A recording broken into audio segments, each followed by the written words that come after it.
Hi everyone, I'm Aaron Larson, Executive Editor of Power Magazine, and today I'm joined by Tom Smith. He's the Director of Energy Development with Caterpillar. Tom, today at the Experience Power Conference, you gave a keynote address. Can you touch on some of the highlights from the event? Yeah, Aaron, thanks for that.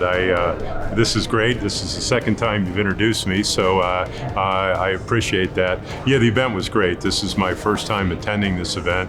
As you said, I'm with the Director of Energy Development within Caterpillar, and what we're really doing is working like the event's main topic through the energy transition and how that's being looked at on the sustainability area. So it was great for us as a company because we're into a lot of newer technologies that you wouldn't typically consider Caterpillar in, like batteries, solar panels. We're looking at alternative fuels like hydrogen, hydrogenated vegetable oil. So what we're trying to do is to listen to the voice of the customer that we have and try to develop products and services to meet the changing requirements of the energy industry and sustainability.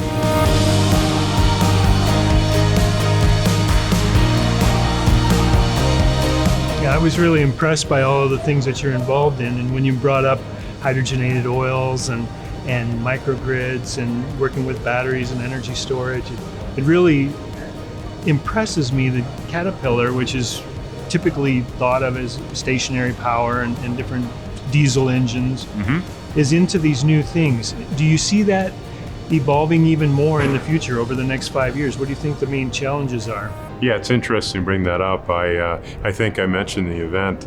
I'm relatively new to Caterpillar. I've been here about a year and a half, but most people recognize us for the diesel engines you mentioned, or big earth-moving equipment, like I think you can maybe even see in the background. So, as Caterpillar, we're seeing our customers wanting more of a solution than in a lot of cases, they still want the product. But so we're looking in the solutions arena.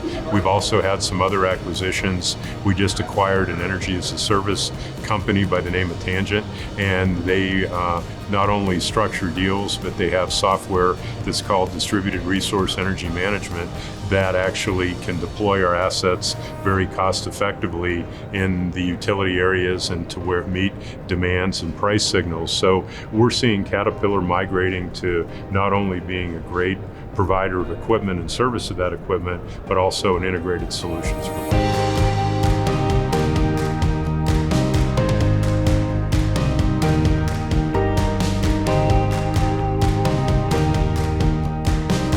Are there some specific examples you can give of projects that you've worked on recently where they're integrating a lot of these different technologies together?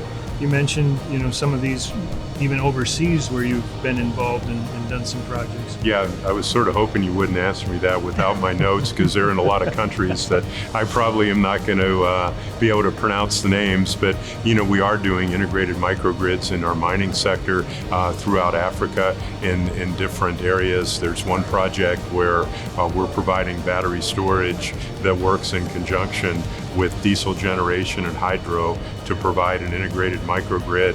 We've got another project where we're looking at solar combined with other technologies in a microgrid array. And then we like to practice what we preach. So Caterpillar developed a proving grounds where we look at a lot of our equipment, but we're also powering that with the microgrid. So we have solar, batteries, engines, all working together through a microgrid controller.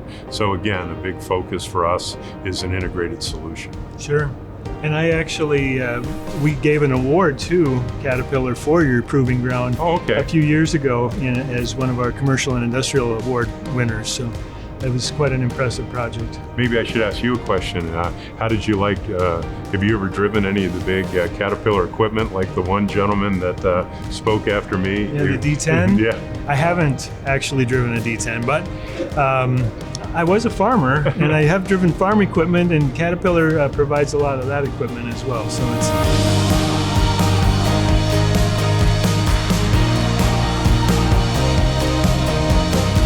looking ahead.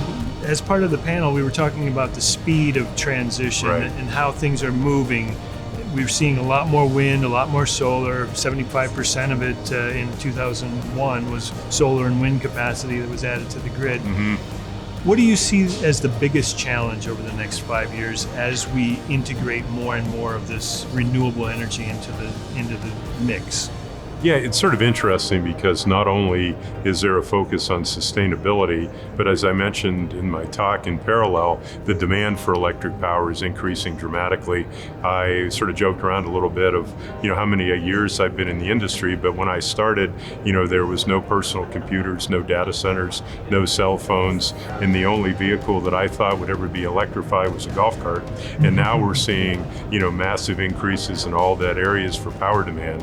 So the real issue that I think we're going to face is we want to get to net zero, but how are we going to do it with all renewable technologies? So as we talked in our panel, I think it's sort of an all and above approach where we're using the technologies that are available today, like natural gas and combined heat and power, where we can produce energy at 80+% efficiency using a traditional fuel like natural gas and eliminating about 50% of the carbon. So using existing technologies, using technologies with different fuels like we talked about, is going to help us get to that area, like hydrogen, like HVO, renewable natural gas, and others.